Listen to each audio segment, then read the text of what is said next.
Hello,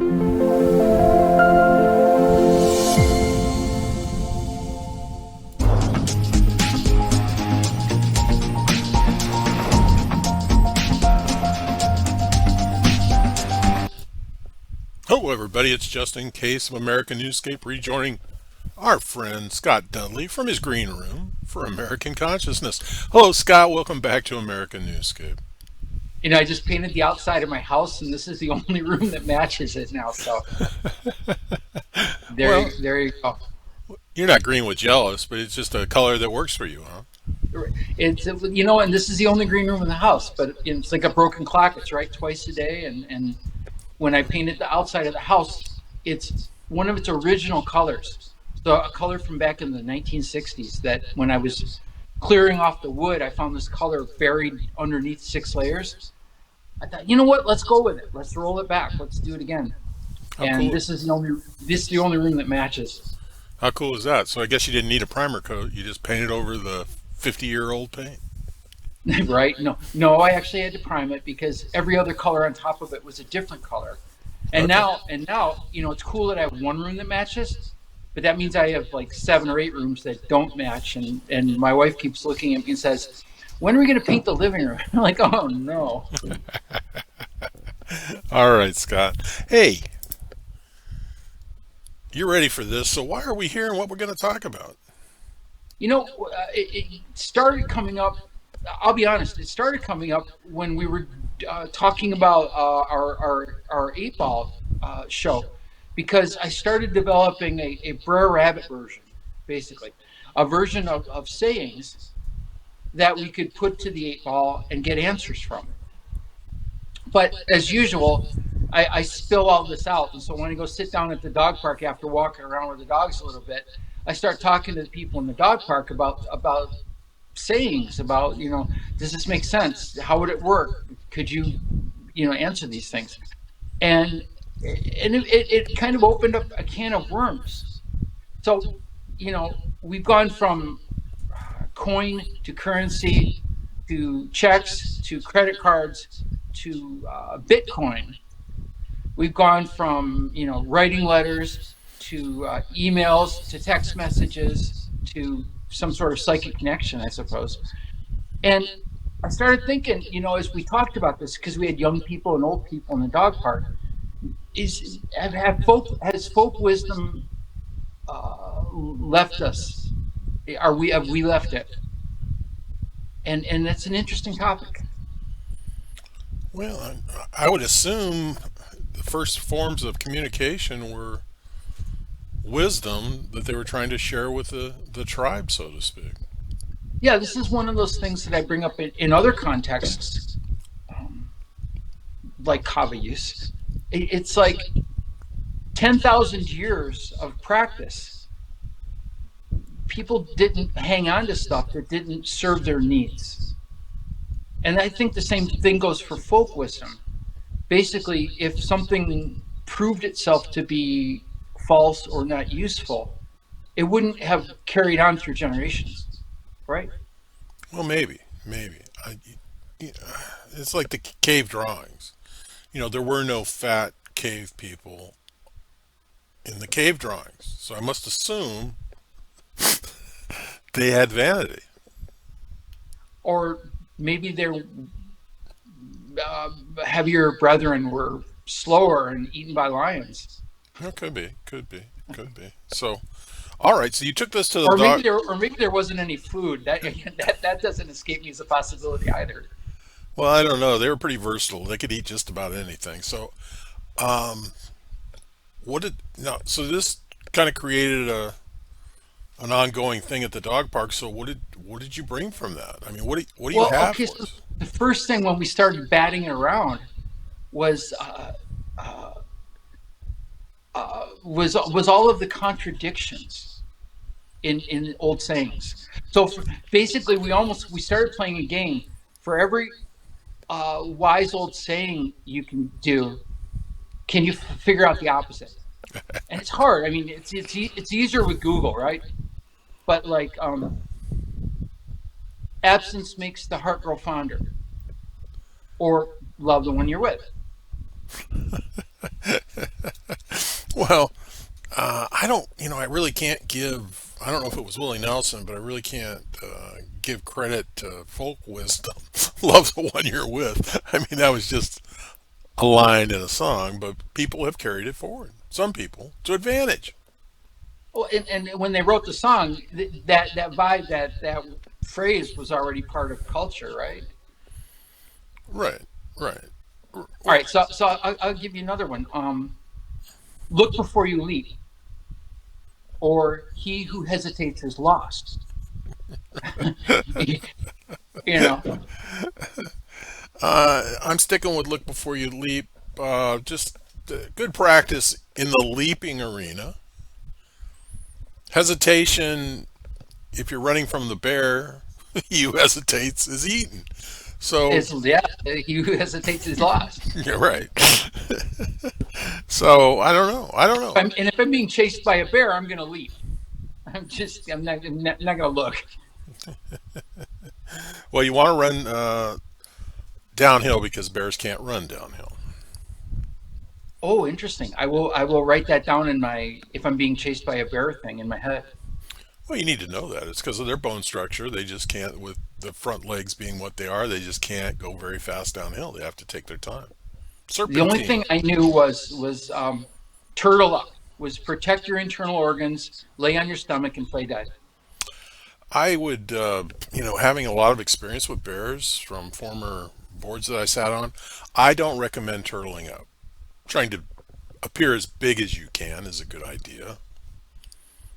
Calmly talking to the bear is a good idea. But Oh, I like that one. yeah, if the bear wants to do malice to you, I would not turtle up. That actually works at the dog park a little bit. If you've got a Okay, dog that's reacting to you, and you just like stand tall and adopt your I'm in charge voice, right. not yelling, your deeper voice, and just say, "What are you doing?" And then the dog will be like, "Oh, I don't know."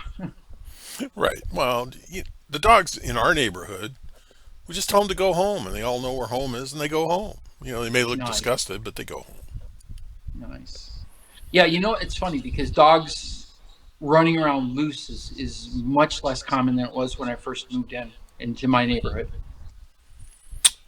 Well, where we live, we have that issue all the time, and yeah, a little of it's cultural. If the dog wants out, let the dog out. If the dog doesn't come back, get a new dog. So yeah, it's different.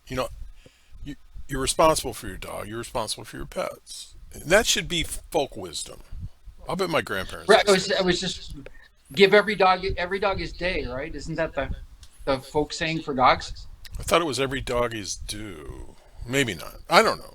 I'm not really up to speed on folks' wisdom as I should be. I do know a stitch in nine saves time, but A that stitch in time saves time, and I think there's an opposite one to that one too. well that So ultimately, if you believe it, so I think what we started figuring out was you could selectively develop a catalog of folk sayings that reflected your own bias oh absolutely, and and those are the disregard all the rest of them. well, and aren't those the folk sayings that we fall back on and we use and we put out into the ionosphere, so to speak? This is who we are. This is the I'm hanging my hat on this, even if it doesn't make enough sense. Well, but that's the other thing I saw was that um, it was really generational. So when you talk to seniors or elders like myself, it's like, yeah, I know all those, and yeah, I remember that one, and yeah, this one's good, and yeah, that one's good, and when you talk to the people in their 20s, they're like, huh? Yeah, well, So already it's kind of slipping off the page. well, both ways. I mean, when they put their sayings out there, we have no clue what they're talking about. We're not even sure at times that they're speaking the same language that we are. Okay, so it's absence makes the heart grow fonder versus out of sight, out of mind.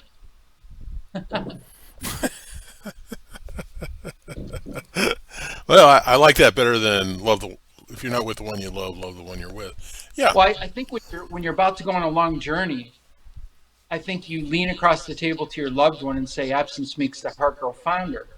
And then when you go on your long journey, then you start saying to the people you meet, like, out of sight, out of mind.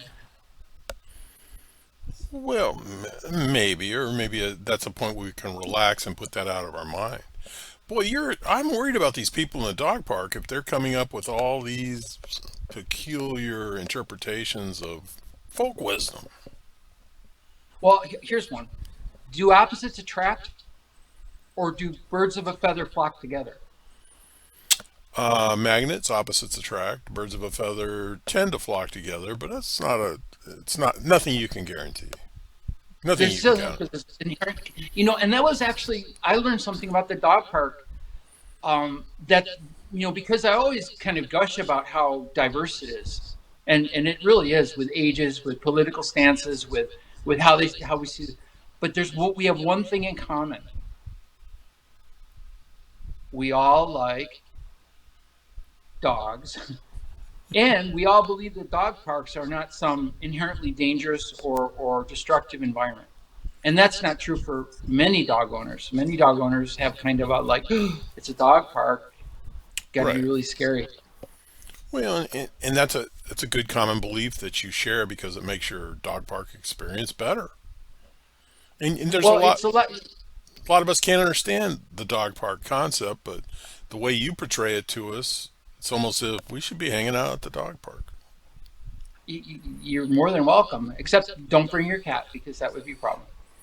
Well, he likes dogs. He'd be all right. The problem is all the dogs don't necessarily. That's one of the dog park magics, right? Is that your dog may be fine, but their dog may hate your dog, and it may be something oddly psychic. It's like, there's just, I don't like the color of your skin, or I don't like the how you carry yourself, or something like that. And all of a sudden, you have to kind of contend with the fact that your dogs are having to sort something out. And 90% of the time, sorting it out is nonviolent and fairly quick, and gets resolved. Well, I think you're missing the key indicator to dogs is how other dogs' butts smell. Well, and some dogs don't want their butts sniffed, and Right. then it gets real. Or other dogs are sniffing butts with the intention of determining breedability. Is this somebody I can roll up on like it's a singles bar? And some dogs are really not inclined to have that. Right. Right. Right.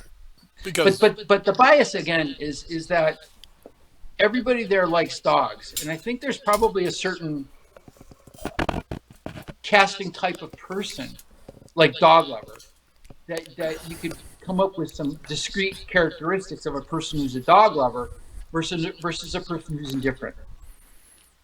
And so I think that begins to influence it, because we started rolling through these things, you saw kind of a dog park, like, yeah, for people who go to a dog park, this is a wonderful saying, and for people who go to a dog park, this saying doesn't make any sense to me.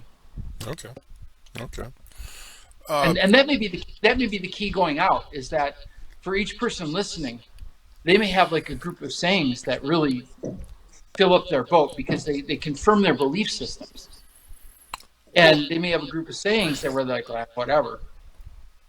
well, someone might acclaim themselves a dog lover, but there's 100 different degrees of it. I mean, if you love your dog more than your spouse, or you love your dog more than your children, you're I know some people like that yeah. I worry that go to about the people. dog park. I worry I won't about name names. no, no, no. But I worry about people like that. I could understand them, but if they actually say that, then I am worried. No, no, no, no, no. Yeah, that typically you wouldn't hear that, because that's real confessional kind of stuff, right? It's but you can tell. So you know how they relate to their dog, how they, where are their people, where are their, what happens when their kids call them while they're at the dog park, the tone of their voice. I'm busy. Yeah, yeah, yeah, totally. Like, you again. Yeah. Okay. And the disgust on the other end of the line, you're at the dog park again. Right, right. Right, right, right, right. Okay, but hey, let's get. Why don't we go way back with some folk wisdom? You got one in your hand? Or you want me to find one? No, I'll give you one. I'll give you one. Well, I'll Right. create one. Don't step in number two while looking out for the saber-toothed tiger. I think that barefoot people have an inherent advantage there because they are immediately aware that they've done that. And people wearing shoes, on the other hand, so maybe the saying is, you know, barefoot people are way more clued into what they're walking in. Or on. Yeah, yeah, yeah, absolutely. I tend to go barefoot outside a lot, and not at the dog park, um, but yeah, there's the problem, because the problem with wearing shoes is, you go inside, you walk around, and all of a sudden you're like, what's that smell, and what's all over the carpet, and but if you're barefoot, it's like, oh, I'm washing my foot off before I go inside. Well, absolutely, but I don't know about where you are, Scott, but we got critters in the grass out here. I don't recommend anybody walk around barefoot. I've got a couple spots where I've got those teeny tiny little red ants, and those babies are monsters. Well, and They you'll they search and destroy. well in a freshly watered yard here in the summertime, the wasps and the hornets will tuck into the grass to cool off. Oh yeah, yeah, that's absolutely true. There are places and spots that I would not walk barefoot Right, because right. Not to mention snake and wasp scorpion. tank. You guys have scorpions? We do barely. It's not like in El Centro. You should have scorpions there in the palm trees. No, the tree ones, huh? Yeah. I will go out with my see. I go out in the desert later on in the summer when it actually warms up because it's only like 100 a day, so it's not really warm enough yet. But I'll go out in the summertime with a UV light at night, and you can see the scorpions. They glow. They glow like they're going to a rave. Oh, right. They invented neon, I believe. So they've got something in their shell that reacts to UV light, and it is, I mean, really reacts. And so you're sending your light off into the nether regions of the desert, and there's like a bright little spot way over there, and sure enough, it's a scorpion. Right, right, right. Okay, more folk wisdom, please. All right. So again, back to the dog part. One of the things we found is that, hang on, I wrote some notes. Let's see. Oh, I know this. I know the dog one. Let sleeping dogs lie. Right. That's good advice. Yeah, that's wisdom. And there's a whole bunch of sayings relating to like shutting up. Least said is soonest mended. Many have suffered by talking, few by silence. So evidently, self-disclosure is not like a good thing, and that people in general tend to like believe that. On the other hand, if it was traumatic or something and you don't self-disclose, then you carry it around and it kind of cancers out your feeling centers. Well, there's there's wisdom. There's certainly wisdom of arrogance. Do as I say, not as I do. You know what? That's a really good saying that any parent, anybody who's ever had any coach, Yeah. any person who's ever had kind of an authoritative relationship over somebody else, it's like has had to contend with that because it's so easy to do. Well, I made the mistake of inviting a team I was coaching to watch me play baseball, and when it was over, I was quizzed on 20 questions of why wasn't I doing what I had been teaching them to do.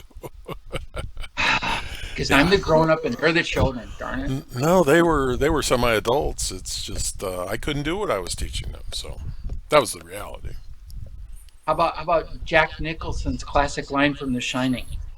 All work and no play makes Jack a dull boy. I don't. There's no wisdom in that. There's no wisdom in that movie.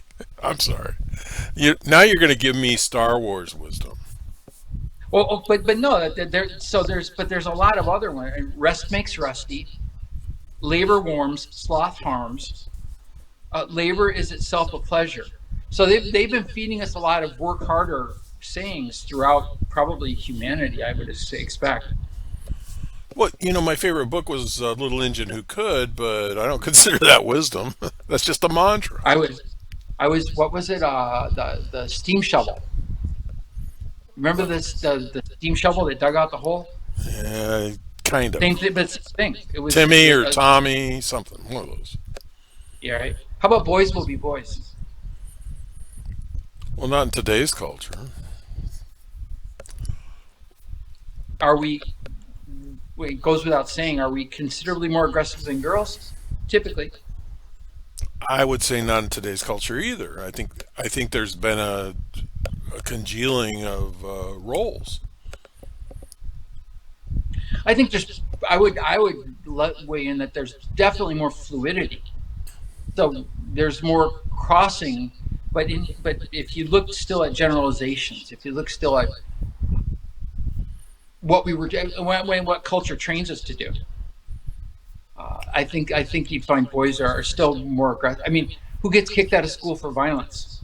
It's typically boys. Okay. Although when girls fight, it's mean. It's amazing I never got kicked out of school.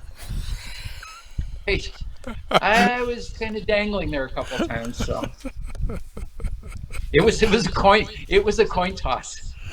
It's really good to always be friends with the administrators because That that I way they'll give you another swing and a miss. well, I understand that, and I certainly abide by being friends with the school administrators. But now I lost my thought. There's got to be a there Oh, has to boys be will be boys, yeah. Okay, boys will be and you were a boys. boy, and you were indeed a boy. I was, and certainly in my era, boys were a lot more aggressive than girls, but there were some girls that were aggressive athletically and things like that, and by demeanor, and nothing wrong with that. And this is, and where we're going with this is actually where the dog part came out. Was that you could say kind of in general, guys are kind of a certain way or girls are kind of a certain way, but to be fair, you kind of have to go case by case. I mean, Absolutely. I was the second fastest typer in a class full of girls. I was the first I was a first chair clarinetist, and I was the great white male hope For because what? all the other guys were like, dude, you could do it. You could be a clarinetist and be like, and because all the top six ones were all women, right? Well, don't tell Benny Goodman that. But He was well. That was back when they wouldn't let women perform in public. All right, here's one. Early to bed and early to rise makes a man healthy, wealthy, and wise. that's a lot of words to be wise. Circadian rhythm question right here. Yeah, Are but you there's night owl? I sleep when I need to sleep. So you would probably call me a night owl. If work needs to get done, work needs to get done. So that will get in Are the you way. crack of dawn? You wake up at the crack of dawn, regardless. Yes, yes. My alarm goes Yeah. So off at 5:45. nice. Seven days. It's funny. I've been retired now for 13 months. Yeah, and I have not set an alarm the entire time. And I still get up at the same. So I still get up, sometime between 4:30 and 6. Well, Sunday doesn't have to start so quick for me, but if I don't have the alarm, my cat will wake me up at 5:45. Right, right. Well, no, and that's my current set of dogs and cats kind of don't. I've got one that my deaf cat does, but usually everything's been taken care of, so they've got everything they need to like start their day. And my dog likes to sleep in, which is kind of good. So Ben Franklin was attributed with the healthy, wealthy, and wise thing. But if I looked it up, and it seems like it comes back from the late 1400s, and Ben just took it forward and put it in his book without citation. Well, Ben probably didn't know where it came from, and he grew up in England, right? As I remember, didn't he grow up in England? So He Eh, spent some time there, yeah, and France. and well, France after the start of the hostilities, but Yes. Ben said a lot of strange things. A lot of strange things. What a lot of people would call sexist, very sexist things. It was really, really a different time, and people kind of looked at stuff differently. Didn't he manage to make it on currency? Oh, I think so. He made it on $100 currency. bill. Yep, Yeah, yeah, yeah. yep, yep, yep. And he was one of the primary authors of the Declaration of Independence that young society can't read because it's all in cursive. Oh, it's too funny. No, they have printed versions. They But can't read the original. yeah, but even you will admit that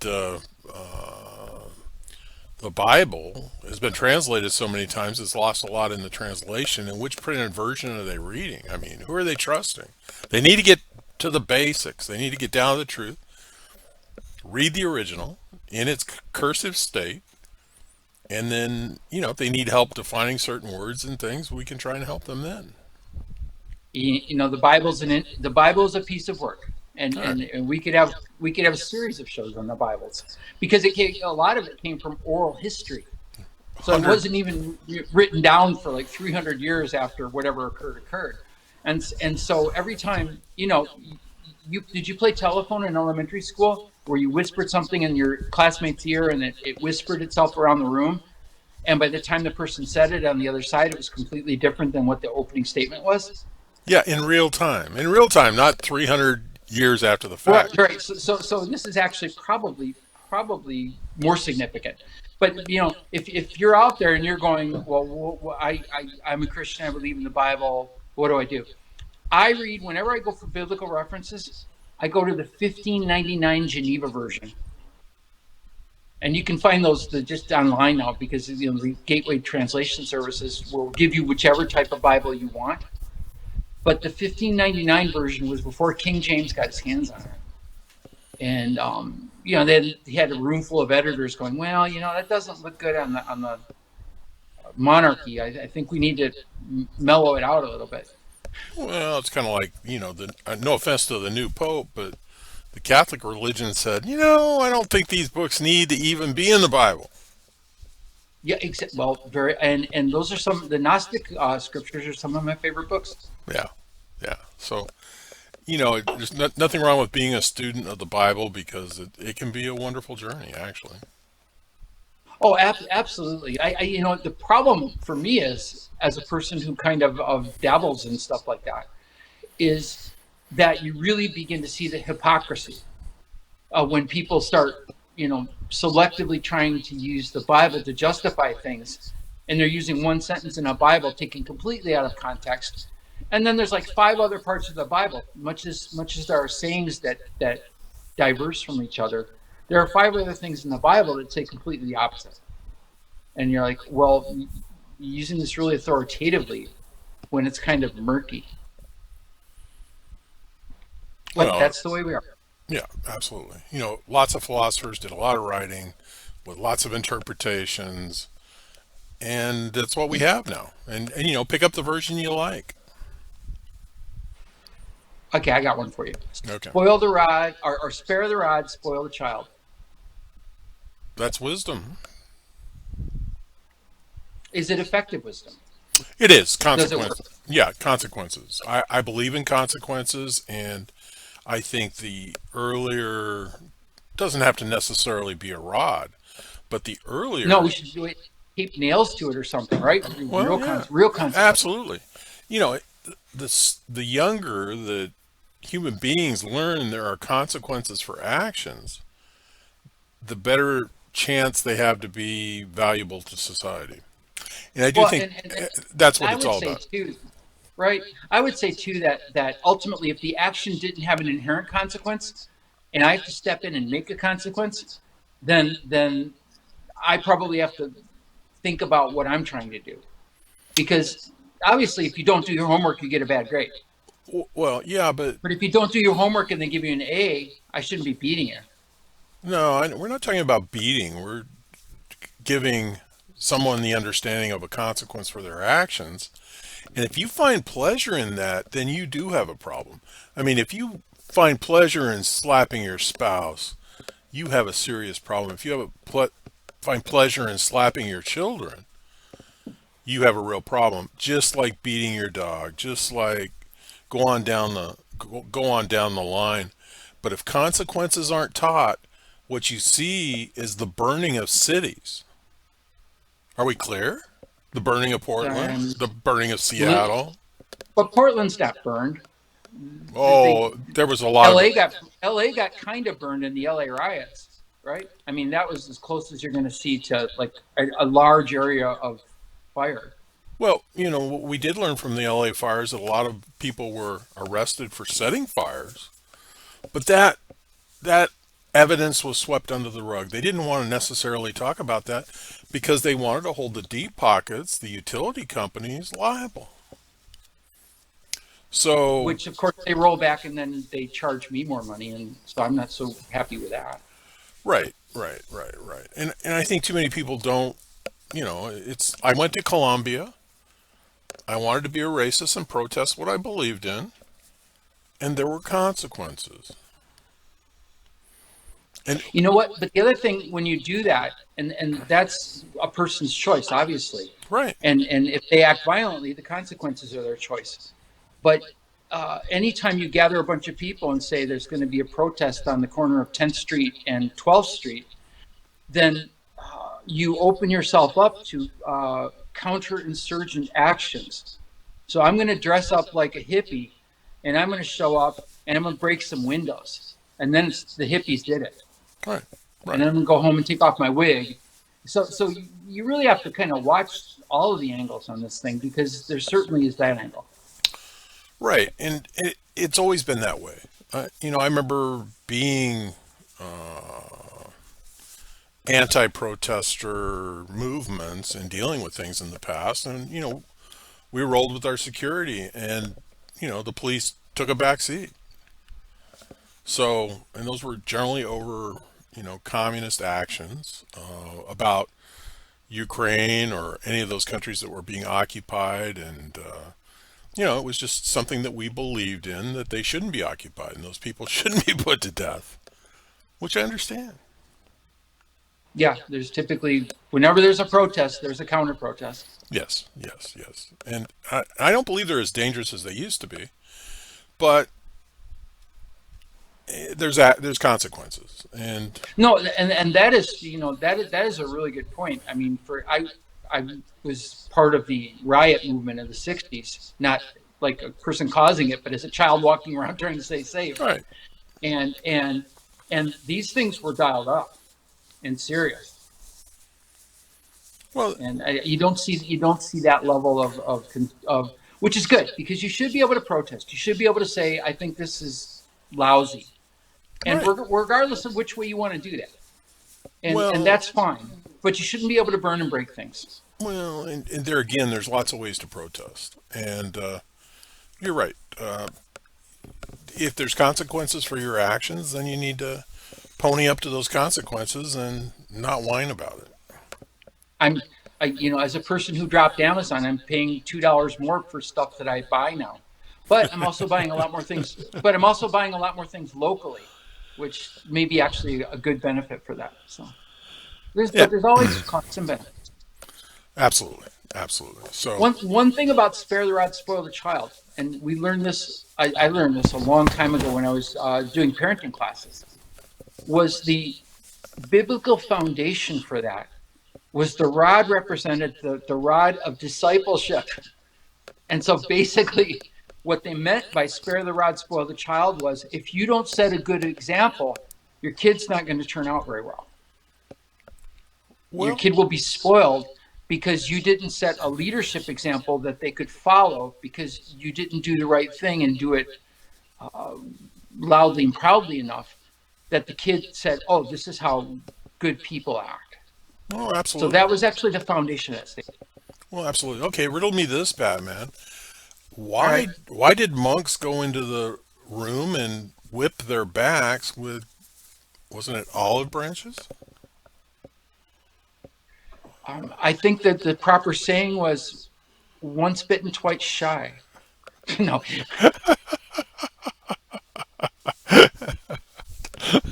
so self-flagellation, right? I mean, now we buy a gym membership and we go and get our best scowly face while we're working out on the treadmill that never seems to stop running.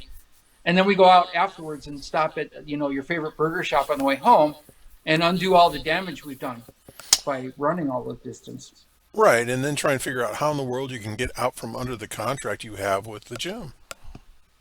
So back to self-flagellation. I Okay. think it was based on the premise that if you beat the sin out of you, that you would be looked favorably upon when people were sorting out the bill of whether you deserved to go to a place called heaven that some people believe exists. And so ultimately you wouldn't have to do, a couple of lifetimes in purgatory. You wouldn't have to, go to hell. You were taken care of. You were doing God's light work. Okay. Okay. All right. Well, I'm glad that didn't become folk wisdom. Yeah. I've never had a dark enough thought that I felt like beating myself on the back with sharp sticks was going to help me sort it out.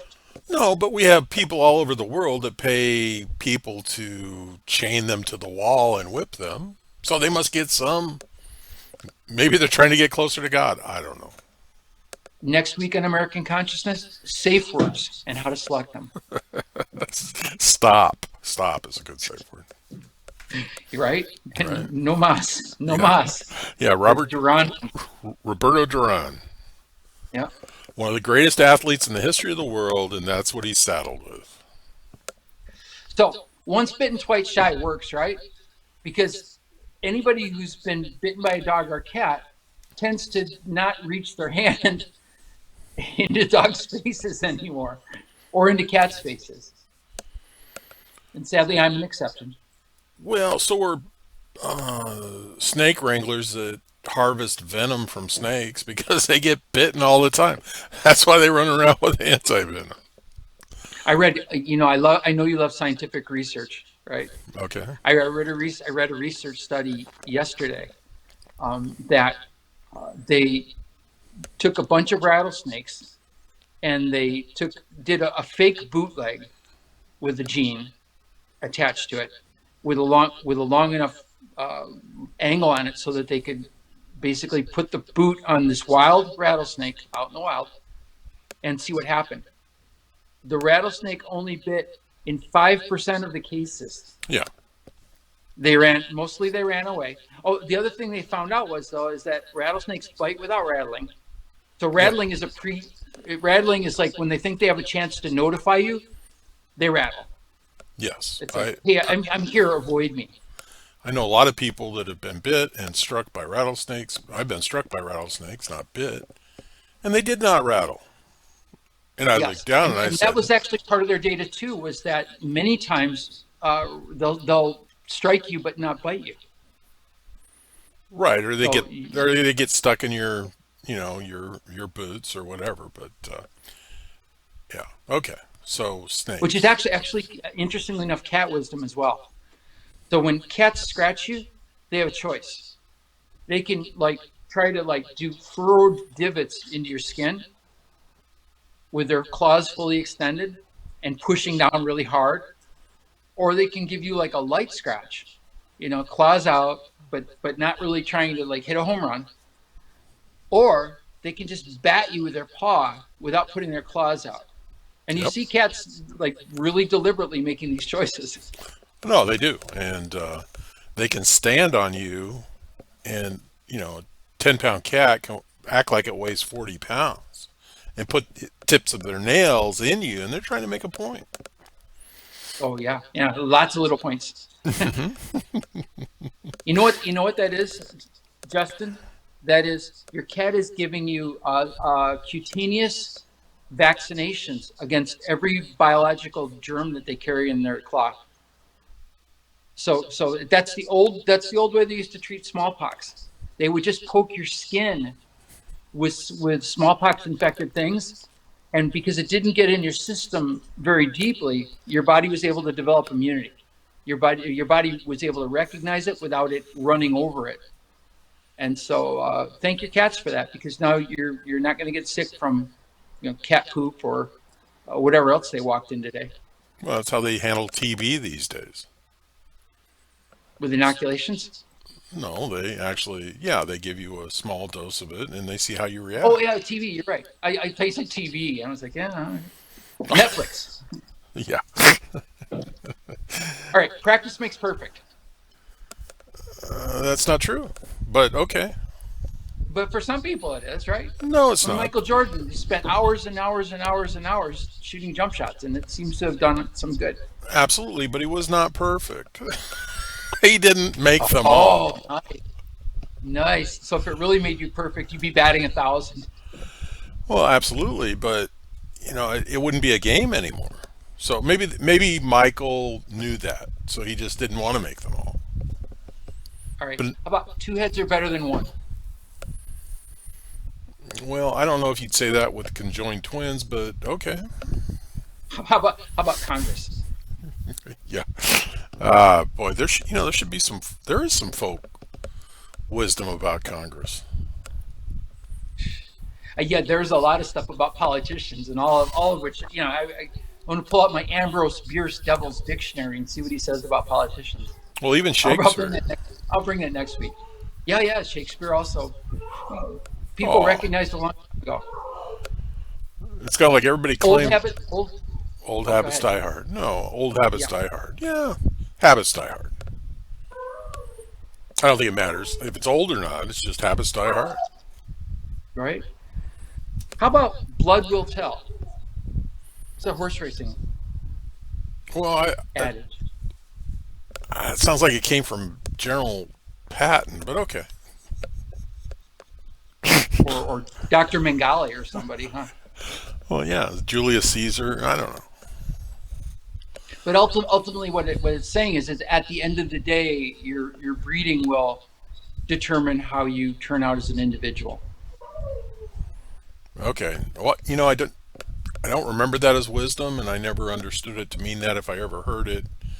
So that's an interesting perspective. Well, I still got all my hair. There you go.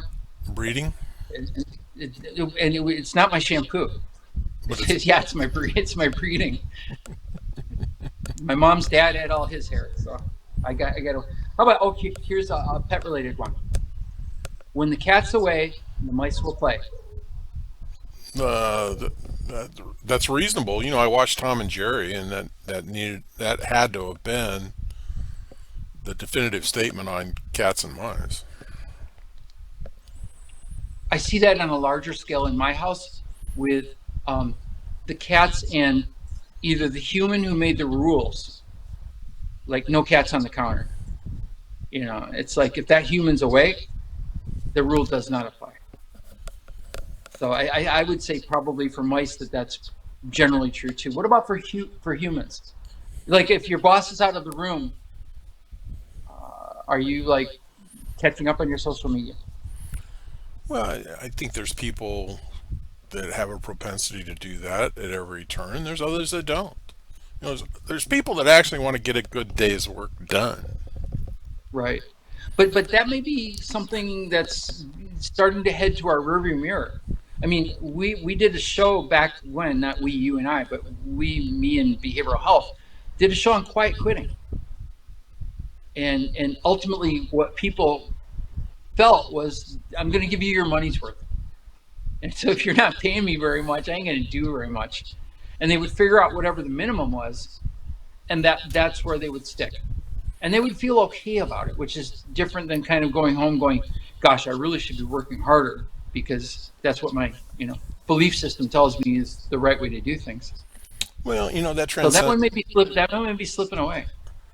You may be right. And that transcends society. Look at the big talk shows. There's people that go on there that are just, they're not there. They're not in the moment. Yeah, And I don't look at I can't handle much of that. well, exactly. Even the volatile talk shows that people like to throw rocks at least they're trying to say something, They are, but typically it's nonsense. right? But at least they're trying to say something. right? So whoever booked those guests for you, that's the responsible party here, Scott. That booking agent dropped the ball. You know what? I am my own booking agent. That was actually, I love doing that because quiet quitting was an interesting topic Yeah. because ultimately it was right in the middle of COVID, and COVID was like, especially for like the millennials and the beginnings of the older ones in Generation Z, it was like an existential crisis. It's like I just been locked down for the best 4 years of my young adult life. What am I doing with my life?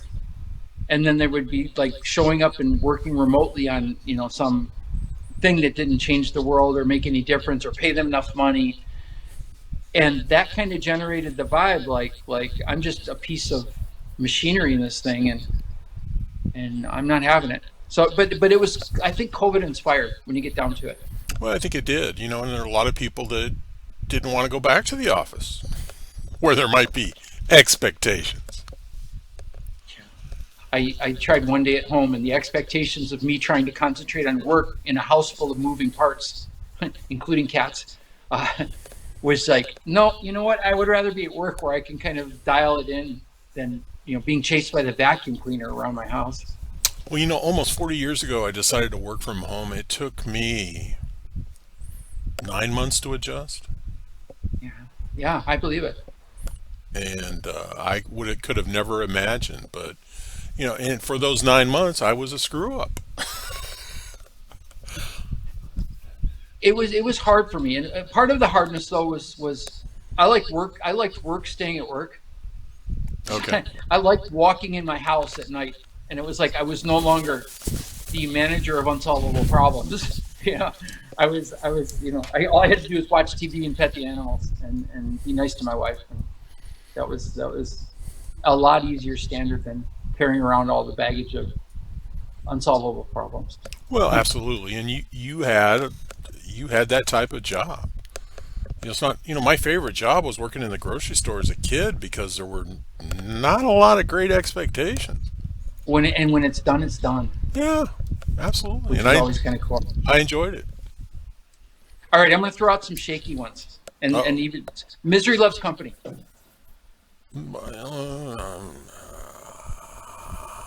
I think misery can gravitate towards misery. So I think being in certain company turns out to be miserable. well, I've met a lot of Uh, people that tend to be miserable because that's how they get up in the morning and that's how they go to bed. But for them, it works. we talked off before we started today about I've been going through like a strained back for 3 weeks, and so I don't go hang out with a bunch of people in pain. Right. I go to ground. I go into a little cave with a heating pad, and I'll come out when I'm better. So I think in that saying, the thing that's missing is a lot of people, misery creates solitude. Is You just don't want to be around anyone. How about there's no accounting for tastes? Well, that's probably a that's probably a folk wisdom that 100% of the world could get behind. But it's shorthand, right? Right. Because ultimately, if you wanted to critically think your way through why somebody thinks a certain way, you'd figure out that it's like upbringing, it's belief systems, it's what they had for lunch, it's whatever it is. There'll be, but there's so many variables that it's much easier to say there's no accounting for taste, and then you could just kind of walk. How about you can't teach an old dog new tricks? Well, that's not true, but okay. We all know what they're trying to Right, say. right, right. Again, it's in some ways it could be true, but ultimately it's usually much more related to the owner than it is to the dog anyway when we're talking about tricks. Well, there's no accounting for bad taste. I always had a belief I could fall back on. I didn't have to waste time and energy about thinking why they're like that. And I simply conclude that they're idiots. Why Fair is enough, right? Uncle Bob doing that? Uncle Bob's an idiot. That's it. Put it to bed. Sometimes I had to like guide idiots into better behavior, and then I would actually have to sit down and kind of unwind it. How did this maladaptive behavior pattern like get rooted in this person? And I then know. what can I do to get them to back off it a little bit? Hey, and are you doing me any good with that? I mean, I could see where that's a task you've taken on yourself to try and make me a better human being. But I don't think it's stick and I stuff. think we're both what do they call it? Do you need help? No, I'm beyond help. Thank you. Yeah, misery loves company. Right? How about cold hands, warm heart? There's a Midwestern one for you. Cold Okay. hands, warm heart. I always found that to be nonsense, but I've certainly heard it a bunch of times. And it is right. How about smoke follows beauty? You ever Haven't heard heard. that one? I haven't heard that one before, but it's like the girl from Ipanema goes walking. Maybe that's where that song came from. There you go. There you go. So yeah, smoke follows beauty was always well. And again, smoking is a pariah act now, so nobody smokes around other people anymore. But inevitably, when a group of people were in the room and one person or a couple of people were smoking, the person who wasn't smoking but was really beautiful was the one in that the smoke was all running towards them. Okay. And yeah, and there may be some truth to that because if you're focused and looking at the pretty person, then you're exhaling your smoke towards them. No, So there may be some. I've always believed as a child, sitting at a table where the rest of my family smoked, that the smoke was always coming at me, and it was. Yeah, it really feels like for when if you're not smoking, it really feels like Yeah. that's like the smoke's targeting you. And my family didn't care about secondhand smoke. They were going to smoke. I guess you had to smoke to be at the table with me as a child. Again, that was kind of a what we know now versus what we knew then. I grew up in households full of smokers. I was a bank teller when I was going to college. I had a big old ashtray in my teller window, and I would typically sit there and work all day with a cigarette, a Pall Mall, filterless cigarette, dangling off of my lip and lit. And while people were coming up to my window and we were doing banking stuff. Maybe you were So, protecting yourself from germs. Who knows? right, right. Live and learn. Live and learn. Okay, here's one. Familiarity breeds contempt. I think that can ring true. But what's the opposite of that? Right. So I don't know if there is a good opposite. Maybe um, leave no stone unturned. Or my favorite, a rolling stone gathers no moss. Because I would say familiarity in and of itself isn't won't lead you to contempt.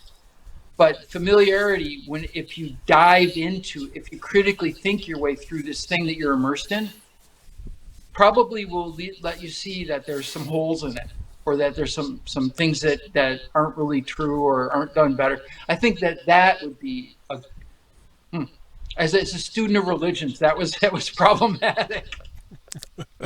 Well, if you love folk wisdom, you would have loved the Hee Haw show. I did love the Hee Haw show. The Hee Haw show was about as much country music as I ever got. Okay. Okay. Here's a final one that we played around with at the dog park because it was fun to kind of tease people. A woman's place is in the home. Really? Now, I assume that was brought up by a man at the dog park. It was no, it was brought up kind of like as a thrust of violence by a woman. You were saying that they are aggressive. What they were saying because at some point they were saying like some of these old sayings are just nonsense, and then Right. they brought that out as kind of the contentious piece, like what about a woman's places in the home? Well, obviously when World War II came along, the American economy wanted all the women out there working, and so that saying itself became kind of culturally unhip. Well, or in A World War woman II, a woman is supposed to be out working and or doing the home. World War II in London, a woman's place was in the bomb shelter. Right, right. Well, or in the bomb making factory in the States. And then once the war ended, the economy kind of figured out that we could accommodate men and women, and the economy would run hotter, and people would buy more stuff and owe more money. And so that then at that point it kind of shifted a little bit. where women were expected to go out and grab a career. Okay. So and ultimately, stay-at-home moms have my undying respect because as a retired stay-at-home retired person, this is some pardon my French, hard ass work. It is Absolutely.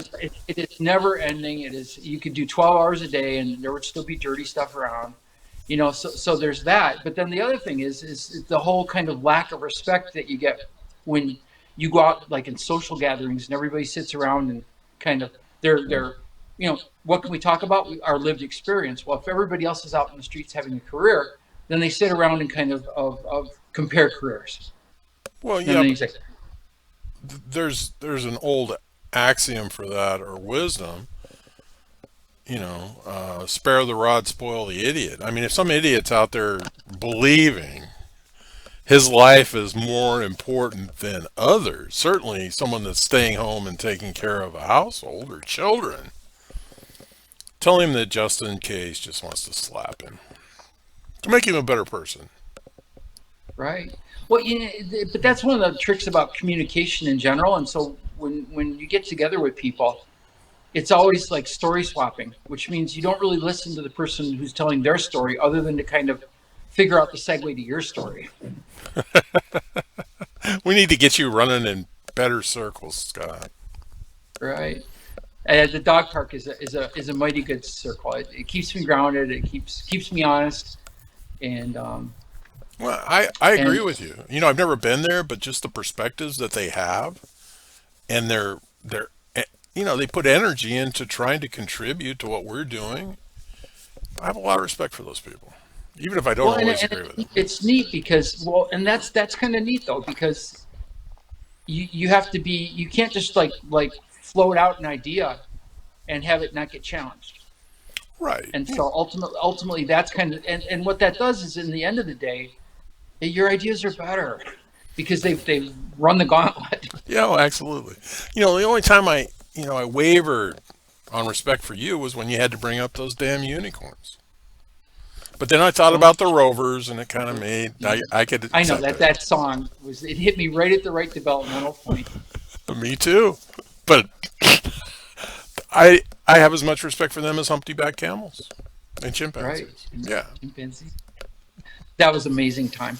Anyway, so your takeaways today for folk wisdom. I, here you go. Here's an adage. Take it with a grain of salt. Okay. Sometimes they may be useful. Sometimes there may be wisdom, but don't throw out the baby with the bathwater. Here's another one. And try to remember that there's a whole generation that is stuck on TikTok, that is just living inside of virtual land, that may not be aware of the benefit of folk wisdom because they're just not really exposed to it anymore. And so it may be part of the job of the elders anywhere to begin to incorporate folk wisdom selectively Right. and fairly, Right. into how we relate to our younger people so that they can kind of carry some of that stuff that our grandparents gave to us Well, at the end of the day. my takeaway is, yeah, there's a call for all of us elders to take a hard look at our generation's folk wisdom and throw most of it out with the bathwater because it doesn't apply anymore. And then for the younger generation, they're developing their own folk wisdom. And one day, from 50 years from now, they should take a hard look at what they felt was important today. An interesting internet search engine, because I'm no longer a Google person. I'm actually DuckDuckGo. And It makes but an sense. interesting search would be Gen Z sayings. So what is the developing folk wisdom of the computer age, of the information age? And that would be kind of an interesting thing to see. And that would help us as elders. And that would help us like catch up and keep up, Maybe. I'm not sure of that. or throw it out with the bathwater. Well, yeah, maybe we don't have the capacity or the perspective to understand what they're talking about, which I catch myself doing that all the time. I Quite a used bit. to, young students that were quoting the Constitution that couldn't even read it. That was like a light bulb going off in my head. They can't even read it. How can they understand it? They're, you You're know, taking the Fourth Amendment out of context. yeah, yeah. So there you go. This is interesting. That's my takeaway. That this is generational, and because I remember some of the things Shakespeare said, and I've heard politicians take that out of context and claim it as their own for 200 years. So it's Oh, interesting. absolutely. They make good little sales techniques, right? I mean, you hook it to something that you're trying to sell, and all of a sudden it kind of makes sense that way too. So Well, and the only you one, have to watch out what people are trying to sell you, whether it's information or ideas or anything. To be honest, yeah, and maybe they're not trying to sell you anything. Maybe they're just trying to coexist. maybe you and I were just Rolling Stones that gather no moss. Absolutely. Yeah, absolutely. So, because Buck Owens had to be right. Well, Mick Jagger had to be right, and he's 81, and he just got engaged to a 37-year-old. So we He's could always hope. no, no, he's biting off more than I would want to. And Randy Newman, he is our philosopher. I love Randy. Well, right. And the first song you loved was Political Science, which is probably politically incorrect these days. Oh yeah, I'm thinking probably 80% of the stuff that he did was just wrong. Yeah, and that's why we loved him. But his father he wrote music for, didn't he write music for orchestras? One of I his, believe so. yeah, yeah. So he comes from a long, serious musical background, and he's made a lot of money, and he's still with us, I believe. Neat guy, and it's neat when legacy people hang around. Although wouldn't it be great if like some of those people that were really amazing creative people in the 60s and 70s still had like an ounce of creativity left in them. It's weird how creativity seems to have a flowering period, and then you're done. Well, some of them do, but it's a very rare few. Yeah, yeah, not very many.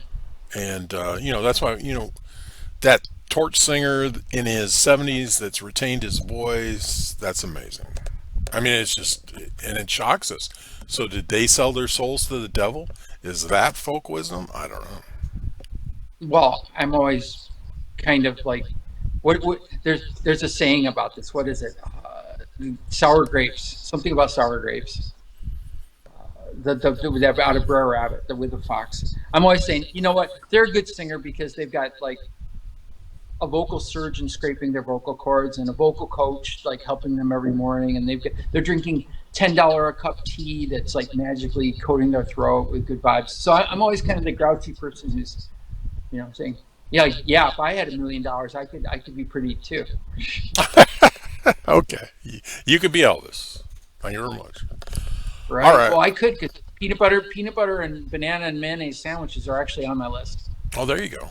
A gift from the gods. I don't know what god, but some god somewhere gave us that gift. I'll be careful when I go to the restroom. No worries. Okay. All right, Scott. Why don't you give us a final thought, and we'll put this one in the bank.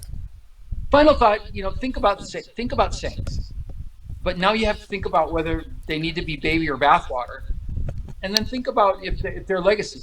Is this something that was good before when phones were dial-up and there weren't microwave ovens, or is this something that actually works today? And then we go forward and we've got a whole new batch to kind of pass on to the next generation. So good points, Justin, and kind of an interesting topic. And I'm inspired to do some research on some antiquated folk wisdom. Yeah, there's got to be stuff that hasn't survived to today, even, to be Right, honest. right. That's out there. All right, everybody. Hey, thanks for joining us. Remember, additional information and links to provide in this video is read more. Today's the day to subscribe to this channel. Please learn more about Scott Dudley when time permits.